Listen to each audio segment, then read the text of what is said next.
მოგესალმებით ძვირფასო მეგობრებო. ლალი ანთიცის საკვირაო სკოლიდან ეს არის პოდკასტი ლალისთან ყავაზე და დღეს ჩემი სტუმარია მევლუდ საბაშვილი. აი გულწრფელად უნდა გითხრათ, რომ ყველაზე მეტად ამ ქვეყნად ხარია ის, რომ ჩემი ყოფილი მოსწავლეები ხდებიან ჩემი პოდკასტის სტუმრები და ესენი არიან ადამიანები, რომლებმაც რაღაც გააკეთეს ისეთი ღირებული და ღირსეული, რომ სურვილი გამიჩნდა, რომ დღეს აქ მომეწვია და იმდენი მყავს ასეთი მოსწავლე, რომ ჩემდა საბედნიეროდ ხანდახან არჩევა და რაღაცა რიგითობის გაკეთებაც კი მიწევს ხოლმე. და მე ვთვლი, რომ ეს ძალიან მაგარი არის და მაშინ ვარ აი განსაკუთრებით ამაყი. მოკლედ მევლუდი ჩემი ყოფილი მოსწავლეა, მაგრამ დღეს ის მოვიწვია როგორც რეჟისორი, როგორც მოკლემეტრაჟიანი ფილმების რეჟისორი, აქვს რამდენიმე ანიმაციური ფილმიც გადაღებული და ეს არის საოცრად რაციონალური და საოცრად კრიტიკული ადამიანი საკუთარი თავის მიმართ და ეს არის ადამიანი, რომლის აზროვნების სიღრმეებსაც ალბათ მის ფილმებს რო ნახავთ, მაშინ დაინახავთ, იმიტომ რომ მე ძალიან მომეწონა. იქ არის რაღაცნაირად ესეთი ამბივალენტური გაგება შეიძლება ამ ფილმების, ერთი როცა პირდაპირ შეიძლება გაიგო ბუკვალურად როგორც არის გადაღებული და მეორე შეგიძლია რომ ეს ფილმები წაიკითხო სიმბოლოების ენაზე. მოკლედ ასეთ საინტერესო ადამიანთან გვაქვს დღეს შეხვედრა. ძალიან დიდი მადლობა რომ ეს დღე დამითმე.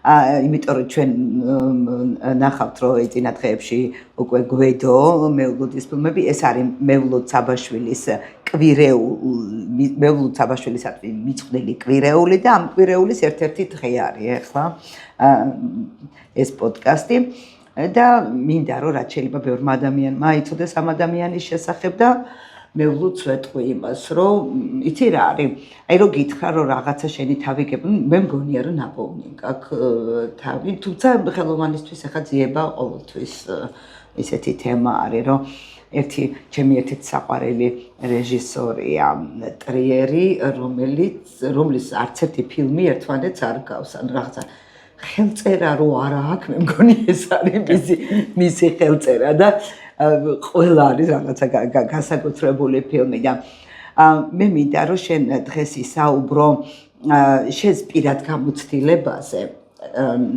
ანუ როგორ მიხვედი ამ გადაღებამდე, როგორ მიხვედი ამ იდეამდე რომ უნდა გადაგეღო, როგორ ახერხებ რა სირთულეებს აწყდები და როგორც სტანდარტულად აუცილებლად უნდა მივაბათეს განათლების ამბავს, ანუ რამდენად დაგეხმარა განათლება, ან რა ტიპის განათლება გაქვს, თუ ინტუიციურად აგნებ ამას და მეორე თუ შენი ფილმები როგორ უნდა იყოს გამოყენებული განათლების პროცესში, ამაზე მე ვილაპარაკებ.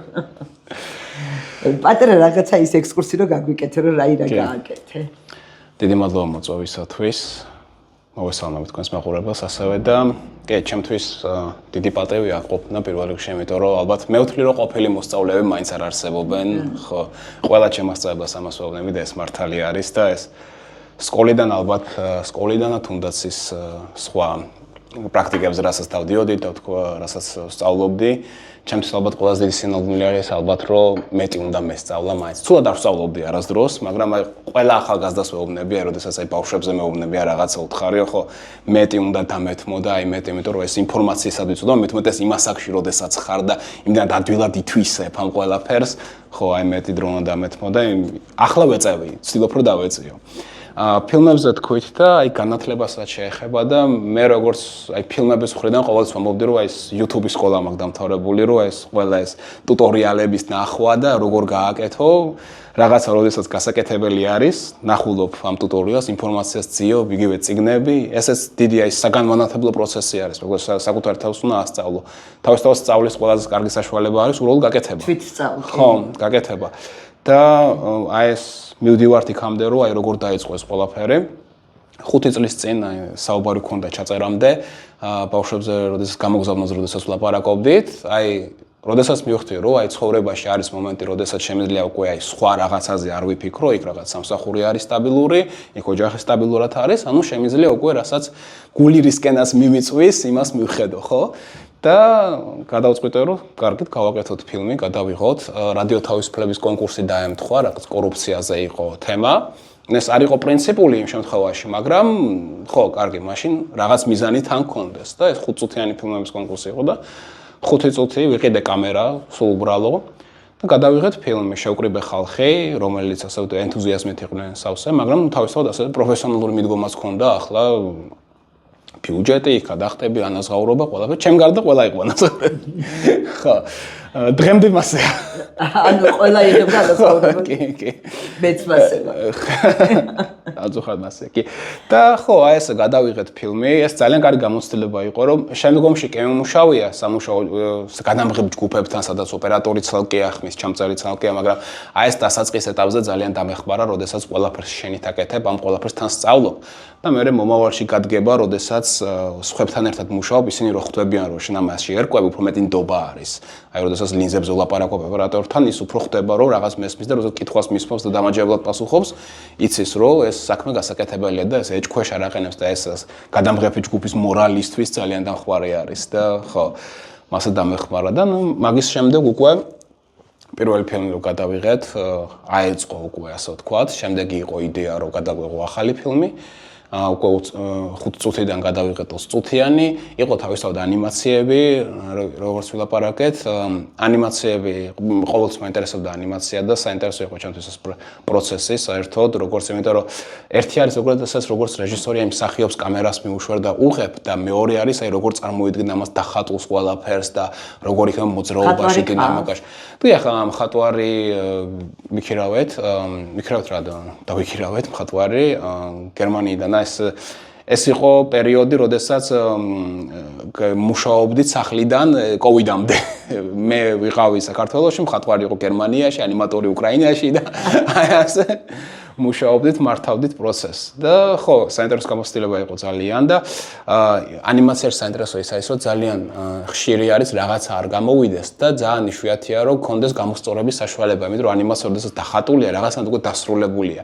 კინოს როდესაც აკეთებ, აი მონტაჟში რაღაცა კიდე შეიძლება შეცვლა, შეიძლება ბოლო-ბოლო იტყვი, წავედით თავიდან გადავიღოთ. რაღაცა ეგეთი ხო რა. და აი ანიმაცია ცოტა უფრო ისეთი არის, რომ ანიმაციამ რაც მასწავლა, რომ გაცილებით უფრო მეტი ხანი დაგეგმარებას უნდა დაუთმო. და აი ეს ხალხის შერჩევას, ვინც აი ანიმაციას ამას კარგად გააკეთებდა, უფრო მეტი პროცედურა. და ის გადაღებაც არ არის მარტივი, შეიძლება ამ სეზონი შეიცვალოს, ან ის შეიცვალოს, ამინდი შეიცვალოს, ან გეოგრაფია შეიცვალოს გადაღებით. ხო, იმიტომ რომ ყოველთვის ფიქრობდი აი ეს სტუდიაში რატო იღებენ ფილმებს, რომ გარეთ უფრო ნამდვილია, სტუდიას ყოველთვის ეტყობა, რომ არა, მაგრამ მე როდესაც ჩემით გარეთ გადავიღე, მივხვდი, რომ კი, სტუდია ჯუბია აცილებით. ხო, ხანქარი დაგემხვა. ხან ვიღაცა მშენებლობას გადააწევ ბათუმში და ანუ ნახევარი რაც ჩვენ გარეთ ვიღებდით, რომ ამოვიღო ორიგინალი ხმის ჩაძრო, ყველა არის მშენებლობა და მანქანების ხმა. ეს პრაქტიკულად და სულ ასე არის, ხო? მეც მქონდა მცდელობა, რომ ქუჩაში გადამეღო, პოდკასტები ჩავწერე ის პროტესტის ადგილიდან საკონსტიტუციოსთან, რამდენიმე პოდკასტი მაქვს ჩაწერილი, მაგრამ ისეთი ნატურალური და ბათუმური გამოვიდა, მე მგონი უკვე ისტორია არის. იქ თავისი მანქანები, თავისი ფაქტურა აქვს. ცხოვრების კონფლიქტებიც აისახა ჩვენს პოდკასტში. რაღაც ადამიანების ერთმანეთთან გადაწახილები და ეს ძაღლები ხო საერთოდ ეგ დოკუმენტალისტიკა უკვე. კი გამომივიდა ხო. ძალიან მიხარია რომ აი რაღაც იცი რას ხედავ შენში აი როცა საუბრობ ხო აი როგორ აი მთლიანობაში გააზრებული ჰოლისტიკურად კი ბატონო კონტექსტი და ერთი არის როცა სცენარზე მუშაობ და მე ვიცი რომ მე მაქვს ეხლაც მაქვს კომპიუტერში შენი რომანი რომელიც შენ მე მანდე და მე ვიცი რომ შენ ძალიან კარგად წერ ანუ ეს უნივერსალობა რაც გაქვს ერთი რომ ტექნოლოგიებში ერკვევი ხედვა გაქვს ანუ კალამიც გიჭრის და აი ამ ყველაფრის ერთად თავმოყრა მარტივი არ არის ერთი მხრივ ესე იგი რამდენადაც ამ უნარებმა შეიძლება რაღაცა სამსახური გაგიწიოს ასევე შეიძლება რომ რაღაცა პრობლემები შეგიქმნას იმიტომ რომ შესაძაც ასე მრავალმხრივი არის ადამიანი ძალიან უჭირს ფოკუსირება ერთ საქმეზე. აი ამას როგორ მოუარე და რა მოუხერხე ამ იმას. აი როგორ მიხვედი აი კინომდე რატო აღმოაჩინე რომ აი კინო არის შენი საქმე და სხვა რამე. საინტერესო შენიშვნა არის და კი ხშირად დავინახია ადამიანებში, ვიცნობ ეგეთებს, ვისაც აი ძალიან ნიჭიერი ხალხია, ბევრ რაღაც შეუძლიათ და რაღაც მომენტში ეგ აუნებს კიდეც, იმიტომ რომ რაღაცა როდესაც ერთს იწყებენ, რახან მეორეში გარკვეულები არიან, იმისკენ მიუწვდა რა რაღაც გადართვა გადმორთვა ხდება, იმიდებოდება, რასაც ვეძახით ხო? კი, მართალია არის, ეგ არის და მაგიტომაც კინემატოგრაფია მაქედან გამომდინარე შევარჩია ამ ეტაპზე, იმიტომ რომ მოიცავს ძალიან დიდ სპექტრს, რაც შეიძლება გააკეთოს. შეგიძლია დაწერო, დაამონტაჟო, გადაიღო, აი ძალიან ბევრ რაღაც გაკეთება შეგიძლია როგორც რეჟისორი კინოს წარმოების დროს, ხო? და სწორედ ეგ იყო ერთ-ერთი, რომ აი ბევრი რაღაც გაკეთება შემიძლია, იმიტომ რომ აი ჩემთვის ხო, აი ცხოვრებისეული პრინციპი არის ცნობის მოყვარეობა, ხო? აი ცნობის მოყვარეობა, აი ცოდნის მოყვარეობას ვეძახ, ხო? აი ოღონდ რაღაცა ვისწავლო, мотивациაზე რო ვლაპარაკობდი ჩემთვის, ხო? ანუ ჩემთვის ოდესაც რაღაცის პრობლემა იქნება, ეს არ არის დემოტივატორი, ჩემს პირით მოტივატორია, რომ ესე იგი რაღაც ახალს ვისწავლე და მიხარია, როდესაც პრობლემა იქნება. ზოგჯერ არის ეს პრობლემა, როდესაც არ მიხარია, მაგრამ ხო ძირითადად არის ეგეთი მომენტები და კი, აი ეს მაგიტომაც შევეცადე, რომ აი ეს კინემატოგრაფია დავინახე, რომ აი ეს საშუალებას მომცემდა, რომ აი ეს დიდი სპექტრი, მე არ ვამბობ, რომ აი ეს ყველაფერი იდეალურად და კარგად გამომდის, მაგრამ აი ეს რომ შემეძლო მუშაობა ამ ყველაფერს. როცა ეს ყველაფერი გესმის, ბოლოს და ბოლოს სხვა ადამიანების ნამუშევრის კარგი შემფასებელი იქნება, სხვა სულ რო თავი დავანებოთ, არა? კი, შეიძლება. როცა ეს ყველაფერი ხელგეწიფება. ხო. ერთი კითხვა მაქვს. კი. ეს ჩემი ისეთი ის არის. მეც ხშირად უსვამ ხოლმე ჩემ თავს ამას, რომ კინოს აკეთებ თუ ქმნი. ხო. აი ეს როგორც აი მათემატიკაზე არის, მათემატიკა გამოგონილია თუ აღმოჩენილი არის, ხო? აი რაღაცა 2x2 ჩვენ რო არ გვეთქვა. ხო, აი, მაგრამ ეგ აღმოჩენილია, ანუ ჩვენ რო არ თქვა 2x2 4 არის, არის, იქამდეც იყო, ხო? აი რაღაც ეგეთი არის. და ალბათ ქმნი უფრო ვიდრე აკეთებ. აქ უკვე სემანტიკურ განხრაზე გავდივართ, ანუ რას თვლით კეთებად და რას ვქნით შექმნათ, ხო? ალბათ კოსმოსში უკვე რაღაცნაირად არის ეს ყველაფერი და უბრალოდ ჩვენ ვაკეთებთ ამ ყველაფრის, ასე ვთქვათ, კონსოლიდაციას და ეს რაღაც ფორმის მიცემას, ასე ვთქვათ, ხო? მე ალბათ აქეთკენ წავიდოდი და გადავთქვამ შექმნის პრინციპს და ხო, ალბათ ვაკეთებთ. ხო, აი რაღაცა ესეთი შეკითხვაა, ხო? ხო, ეგეთი არის, მეც გაკვეთილებს როცა გიგმავ ექსუმიტრიალებს, რას ვაკეთებ, კომბინატორიკას ვაკეთებ თუ ვიგონებ, ხო? ეს ორი სხვადასხვა რამე. კი, აი ხელოვნებაში მაგალითად, ხო, აი ნებისმიერი ხელოვანის და ის სიტყვის რო აი ჩვენ ვგავართ გიგანტების მხრებზე, აი როგორც ხო, ანუ აი ხელოვნება არის იტერაციული ხელოვნება, ხო? აი კინემატოგრაფია მეტომეტად.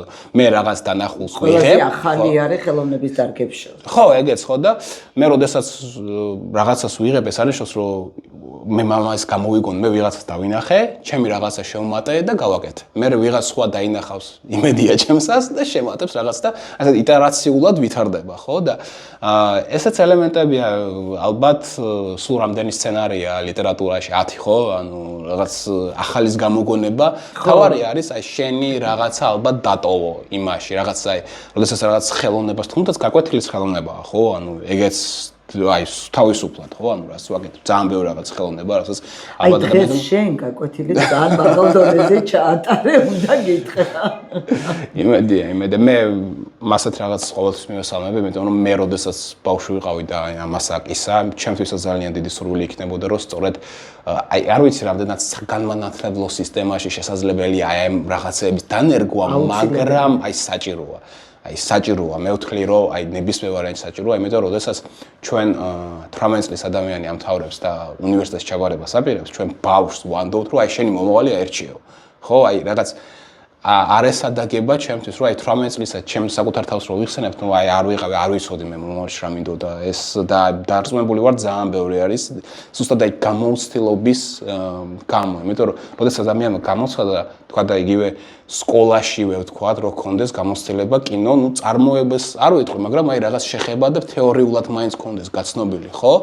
უფრო წარმოდგენა ექნება მომავალში რა უნდა და უფრო ასე ვთქვათ ფოკუსირებულს ახალგაზრდობას და საზოგადოებას მივიღებთ, რომელიც მომავალში უფრო წარმატებული იქნება, რომ ადამიანი, რომელსაც სადღაც წარმატების მიღწევა შეეძლო, უკვე იმის გზას დაადგა და არა ყველა სამართალზე ჩააბარა და ყველა ეკონომიკას ჩააბარა. არაფერს არ ვერჩი სამართალი, მე ძალიან მიყვარს სამართალი და მსგავსი რაღაცეები, მაგრამ ხო, ალბათ გესმით რას ვამბობ, ხო, რომ კარგი იქნება, ხო, ეგეთ გასაგები და თან ერთ-ერთი მოტივი, როდესაც ძალიან მიხარია, რომ ჩემს მოსწავლეებს ვაჩვენებ წარმატებულ ადამიანებს, ეხლა რაღაცა დისკრიმინაციული უნდა ვთქვა, მე ვთვლი, რომ ძალიან მნიშვნელოვანია, როდესაც წარმატებულ ახალგაზრდა მამაკაცს წარმოაჩენ, იმიტომ რომ რატო გეტყვი? ეს ბავშვები კი ამ ბოლო დროს ძალიან მომწონს და კმაყოფილი ვარ, რომ მამებიც არიან ჩართული ახსნის პროცესში, რაღაცა საოცარი შენი თაობის და ცოტა ისა საოცარი თაობის ახალგაზრდა მამები წამოვიდა, რომლებიც შვილების ახსნაში მონაწილეობენ, მაგრამ მაინც ძირითადად რაღაცა დონეზე დედა და სკოლაში კიდე მასწავლებლებში ჭარბობს ქალები, ხო? საგანმანათლებლო პროცესში და მინდა ხოლმე რა რომ წარმატებული მამაკაცის მოდელი ვაჩვენო. იმიტომ კი არა რომ უთხრა, გერა წარმატებული და ნახე როგორია შეისწავლე კი არა. აი ასე საქმეში, რომ აი ასე შეიძლება რომ ვიღაცა იყოს წარმატებული, მხოლოდ იმიტომ რომ ის თავისი საქმე ძალიან უყვარს და სიამოვნებს. დღეს ძალიან მომეწონა ბავშვებთან მუშაობის დროს ასეთი აქცენტი გააკეთე, რომ რაც მოგწონს და სიამოვნებსო ის უნდა გააკეთო. ძალიან ხშირად როცა ამ ორ პარადიგმაში არიან ბავშვები პროფესიის არჩევის დროს, ხო, რა გამოადგებათ და რა მოწონთ, ხო? იშვიათად არის რომ ამთხოვენ ერთმანეთს, რომ გამოადგება და მოწონთ, მაგრამ ჩემი პირადი გამოცდილებიდან გამომდინარე, რაც სიამოვნებს და რაც მოგწონს, ის აუცილებლად გამოგადგება, მაგრამ აქ მშობლობის ის არის, რა მშობლს ვერასდროს ვერ ურჩევ, რომ იცი რა შენ არ ჩაერიო ბავშვს იმაში, რაც უნდა ის გააკეთოს და რაღაცა ზოგჯერ არიან რომ მშობლები ამ საქმეში ერევიან და მის კიდეც მათი, ხო? მაგრამ ეს ძალიან მნიშვნელოვანი ამბავია რა ზოგადად აღზრდის პროცესში პირადი მაგალითები, აი ასეთი ხელშესახები ადამიანები, რომლებიც ჩვენს გვერდით არიან, ერთ ოთახში ხარ, რაღაცა ერთად გაიცინეთ, რაღაცა იხუმრეთ, იქ ის რაღაცა ჩვენც ისე აკეთებდი, რომ ბავშვებთან რაღაცა იმაზე კვარცხლბეკზე შემომდგარი არ იყავი, ხო?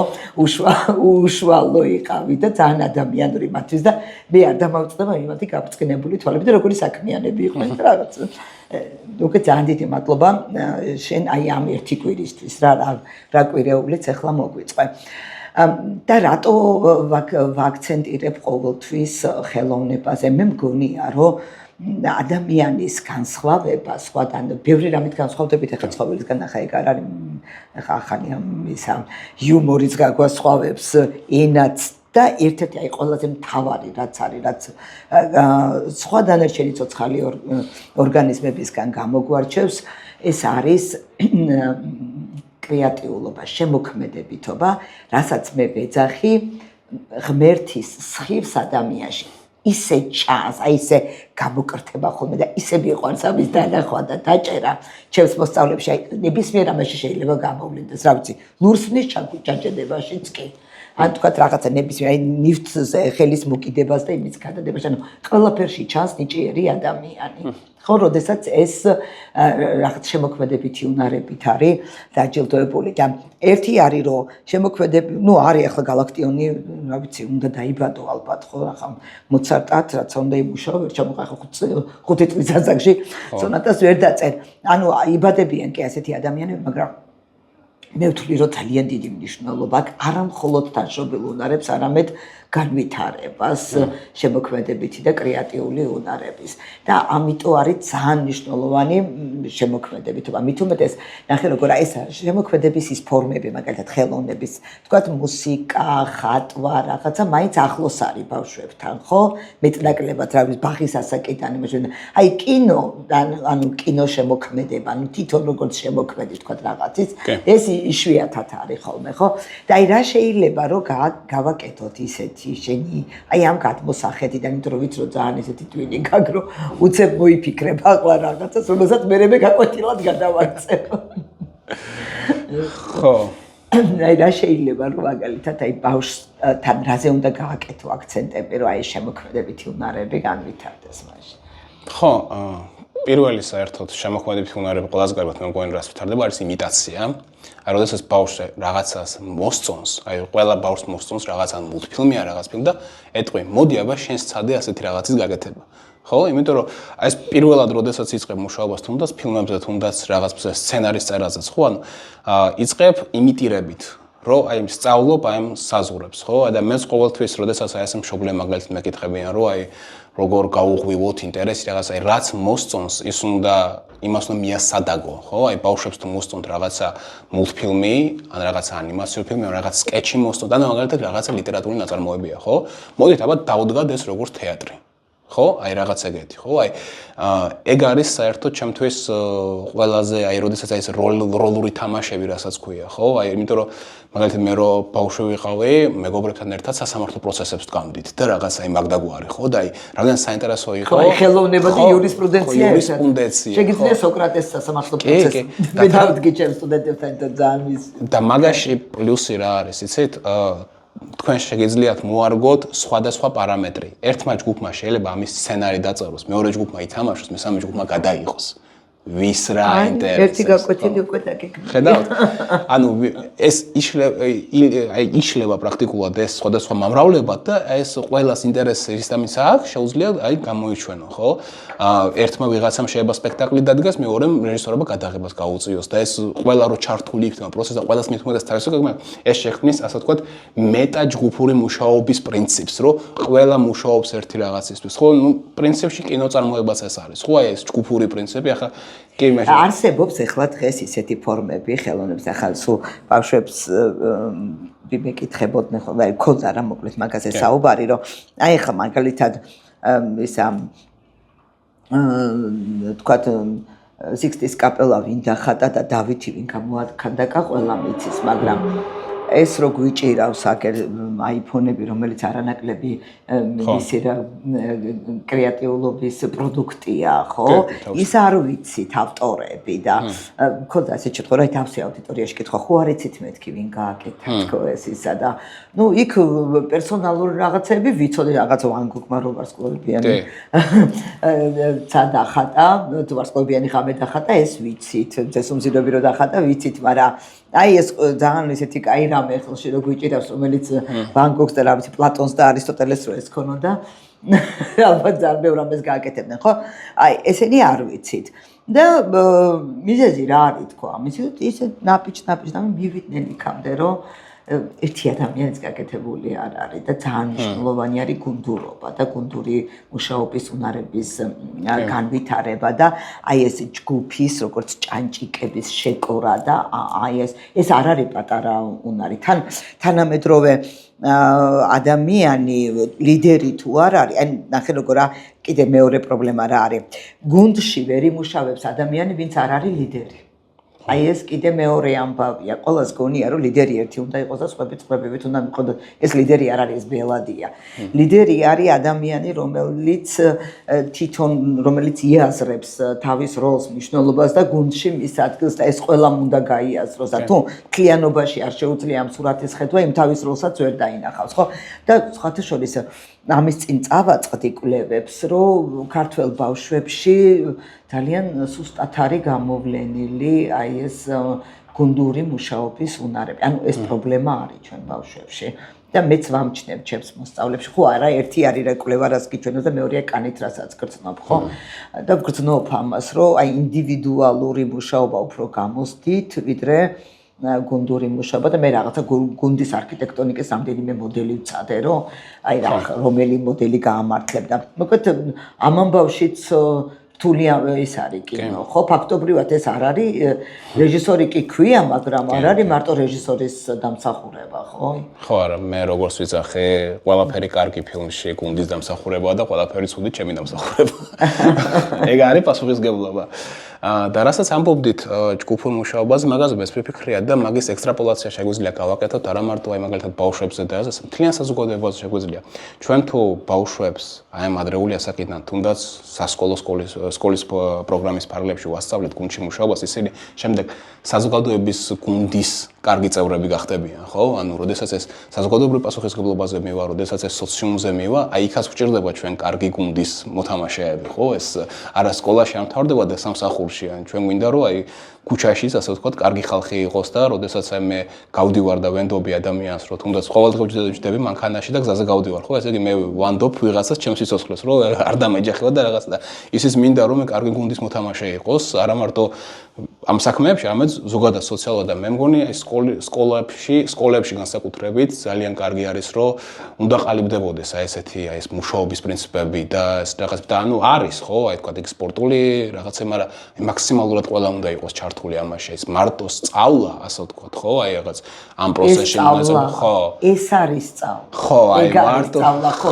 ეხლა ჩვენი სწავლას იმ რაღაცა ტრადიციული ვიდან, რომ სწავლა გონია გადაშალეწინი და თქვენი ასხი, ხო? მე ვთვლი რომ გაცილებით უფრო სასარგებლოა რომ მაგალითად ფინანსური პასუხისმგებლობა ვასწავლოთ ბავშვებს. ჩემთვის სკოლაში ყველაზე კარგად გამომაგდებოდა, იმიტომ რომ მე ოდესაც მუშაობა დავიწყე, მე საერთოდ არ ვიცოდი ფული როგორ უნდა მართო.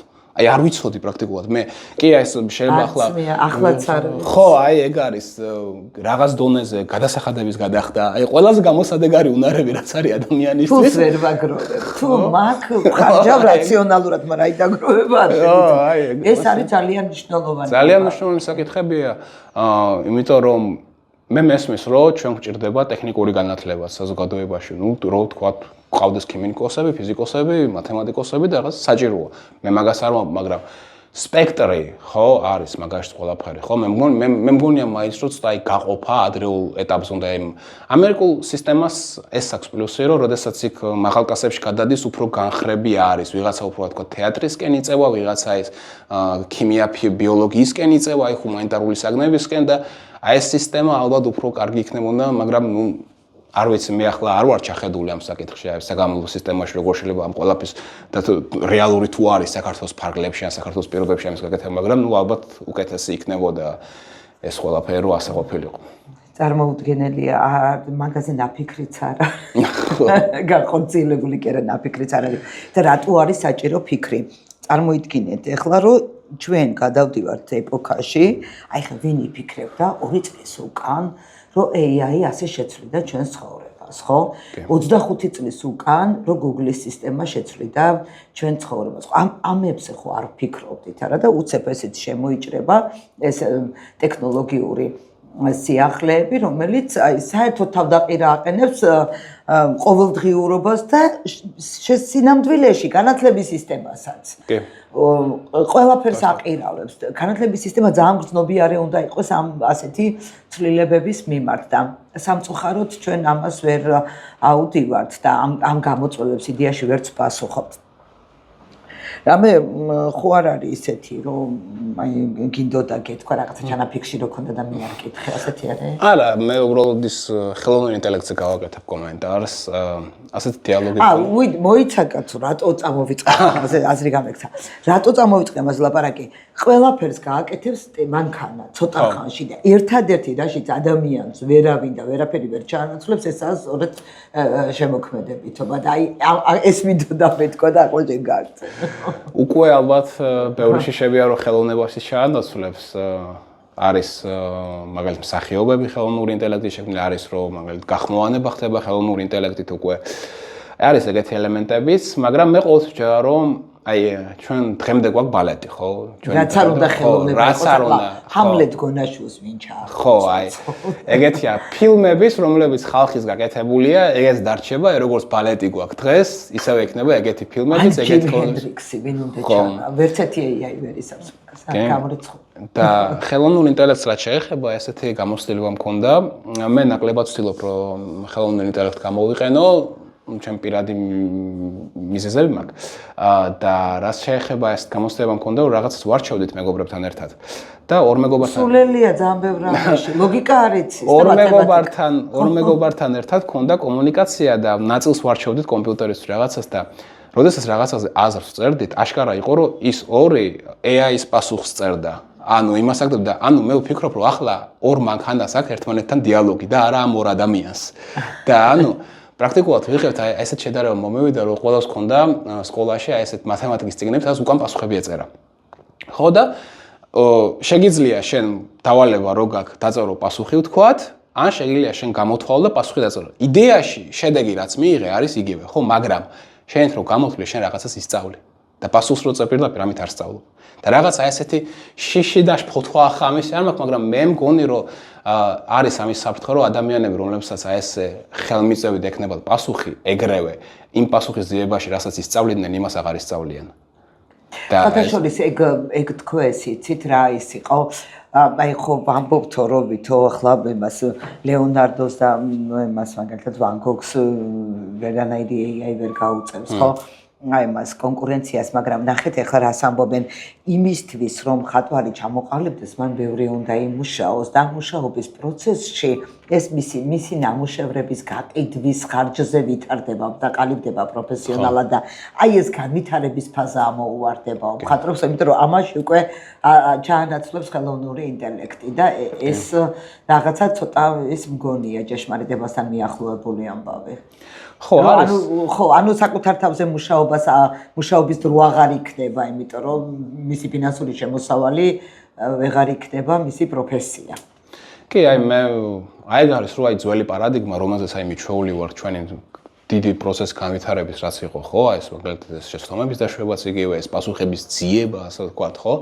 აი ეს ნელ-ნელა იცვლება ცუდისკენ იცვლება თუ უკეთეს და რაღაც ახალი გამოჩნდება რაშიც ვთქვათ ვირპოვით ახალ თავს ეს ალბათ ნუ შეიძლება არც ისე გარკვეული ვარ ამ თემაში ან ადრეა ჯერ ამაზე ვილაპარაკოთ მაგრამ ხო აი იცვლება პარადიგმა ეს ჩანს ანუ ეს თან ეს დღეს დაწყებული არა AI არ არის მგონი აი პირველი ნაბიჯი ზოგადად სოციუმი ეს ინტერნეტი სოციალური ქსელები Google იგივეს თუნდაც ხო აი ეს ბევრი რაღაცა შეიცვალა რაც აი დიდი ხანი იყო ჩამოყალიბებული და აი ეს რას მოიტანს მომავალში ჩვენ თაობაში შეიძლება არც იყოს ეს რაც ცვლილებებიც იქნება.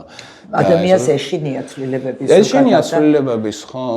მე როდესაც ახლა ტექნოლოგიური განვითარების როგორ უნდა გეშინო ეს აი თავის დროზე როცა წიგნების აი გუტენბერგებმა რო დაზგამოიქონეს და მასიურად რო გავრცელდა წიგნები და ადამიანებმა წიგნების და რომანების კითხვა დაიწყეს, მაშინაც აპროტესტებდნენ, რეალობას მოწყდაო ხალხიო და წიგნების კითხვა დაიწყო, ეს ნეგატიურად იყო საზოგადოებების მიმართ აღქმული და სულ ეგ მახსენდება და ეხლა ბავშვებს ვეხვეწებით რომ ხო წიგნი დაიჭირე ხელში ასე რომ ყოფარ და ყოფიერება რასაც მოიტანს ის თავისთავად ანუ ის გამოწვევები რაც არის ვერ შეცვლი გამოწვევა არის ეს დგას დღეს თანამედროვე ადამიანის წინაშე დამთავრდა შენ რაც არ უნდა ეცადო ხელოვნურად ამ პროცესებზე აი საბაზრო ეკონომიკასავით კი ეს დარვინიზმის პრინციპია ხო ანუ ვინც მოერგება ის გადარჩება ან და ვისაც ეშინია ის დარჩება ხო ამიტომ გიწევს ნებისმიერში და როგორც გითხარით ანუ რატო არ ვცდილობ რომ გამოვიყენო ხელოვნური ინტელექტი ზუსტად მაგ ბიზნესით ვცდილობ რომ ჯერ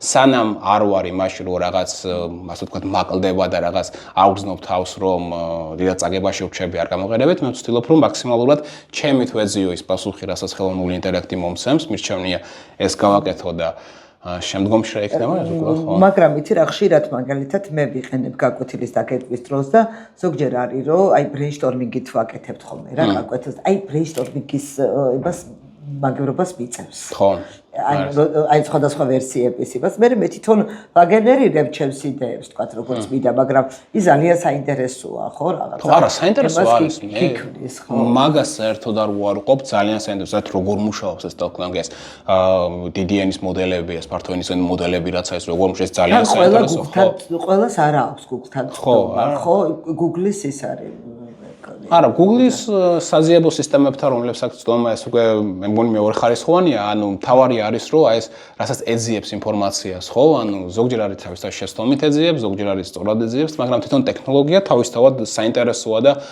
ნებისმიერ ვარიანტში ეს არის მომავალი ალბათ, ხო? ანუ ეს გვექნება და ჯობია ახლა აუგოთ ფეხი და ეს ინტეგრაცია გავაკეთოთ, ვიდრე რაღაც თავისით გავითარდეს და მე დაწევა გვიწევდეს, ასე ვთქვათ, იმიტომ რომ ნუ ეს პრაქტიკულად მე მგონი, აი ბიუროკრატიასაც ძალიან გამარტივებს, მთელი საბაზარო იქნება ციფრული და ხელოვნური ინტელექტით პირდაპირ მოძებნის, ხო? ყველაფერს, ანუ ეს რომ მივდივართ იუსტიციის სამინისტროში და ადამიანი რამდენიმე ხანი 1 საათი უნდა და რაღაცის ძებნას ახლა დაკნენას არ ვაკეთებ ახლა იქ საუკეთესო სამუშაოს შობიან ალბათ მაგრამ ხო ანუ ეს ხელოვნური და უცებ აკეთებს ანუ არის რაღაც და შეიძლება ამან ის მომავალი მოგწეს რომ ხალხი უფრო გათავისუფლდება რომ აი იგივე აკეთოს ის რაც უნდა თქვა ხო მეტი დრო დაგიჭერს ხო კრეატივისტს ხო აი ეგეთი რაღაცები ხო და არა ის რომ რაღაცა იქ ბუღალტრულად რაღაც ციფრები ითვა მაგაში კარგო ხო ცხოვრება და აი ეს ფამუქის ის მე მქვია წითელი ხო ჩანს არა ადამიანები წლებს ატარებდნენ გადაწერაში წიგნის ხო რომელიც შეიძლება 1 საათში გააკეთოს ახლა უკვე დღეს მაგათო რა და რამდენი დრო თავისუფლდება და რამდენი ენერგია მაგეთი. ძალიან დიდი მადლობა რაღაც საინტერესო გამოვიდა მგონია და ჩვენი პოდკასტის ფინალური ნაწილი არის ყავა, იმიტომ რომ ორი სისუსტე მაქვს რა განათლების საკითხები და ყავა არის ჩემი სისუსტე და უნდა გითხრათ ძვირფასო მაყურებლებო რომ ერთადერთი რესპონდენტი ვყავს რომელმაც ყველაფერზე ვარი თქვა ყავაზეც, ჩაიზეც და ყველა მის ჩამნაცვლებელზე და აი ამ ლამაზ ფინჯანში აქვს წყალი ჩასხმული. ახლა ყველას მეკითხებოდი, აი რატო ყავა და შენ ერთადერთი ადამიანი ხარ, ვისაც მეკითხები, რატომ არა ყავა? გასერჩი ყავას. ყავას აი როგორც გითხარით, აი როგორც ხელოვნურ ინტელექტზე ვთქვი, რომ პირადი მიზეზები მაქვს, რატო არ ვიყენებ, ყავა, ჩაი და მსგავსი აი საპლიმენტები აი მაგალითად ყავა ხო არის აი გამოსაფხიზებლად მსგავსი რაღაცისთვის ვცდილობ რომ მაქსიმალურად ორგანიზმი ვარჩიო დამოკიდებლად მუშაობას და გაძლებას ასე ვთქვათ. მასე საჭმელი საკვებიც გჭირდება. ხო არა საკვებს ჭამ ახლა. საკვებს არ ჭამ მეთქი არ მეთქი. საკვები და წყალი და ხო აი ყავაც მსგავს ზავსადმეში იმიტომ რომ მე სამსახურში ხო ახლა ყველა მეთვალყური გამოსაფხიზებლად ყავას სვამს და მე მგონი რატომღაც ორგანიზმი მაგას ეჩვევა და მე გინდა ანუ მაგიტო არის რომ დამოკიდებულებას იწვევს ხო ანუ და სწორედ მაგიტომ მღერს რომ ყავას და ესეთ რაღაცებს არ ვეტანები და აი წყალი და ორგანიზმმა მისით სანამ ასაკინვაძლებს ამის საშუალებას და სანამ შემიძლია ჩემიც გავიტანა და მეორეც გემოზე მოხარშული ტალახია ერთად დედა ბათუმელი მაინც არ იყო ეს გადაგვებართ და სხვათა შორის მესმის რასაც ამბობ და მე მქონდა ეგ ისა განცდა რომ მიქვემდებარებდა და რამდენიმეჯერ ჩემ ცხოვრების მანძილზე 3-4 ჯერ მაგ გაკეთებული სამთვიანი პაუზა და წარმოგიდგენი მე რო ყავა არ დავია ხო ეს იყო ასეთი რაღაცა ნუ საკუთარი თავი დავტესტე შემიძლია უყავო ცხოვრება თუ არა იმიტომ რომ განცდა მქონდა რომ არ შემეძლო დიდი მადლობა პერექტ მადლობა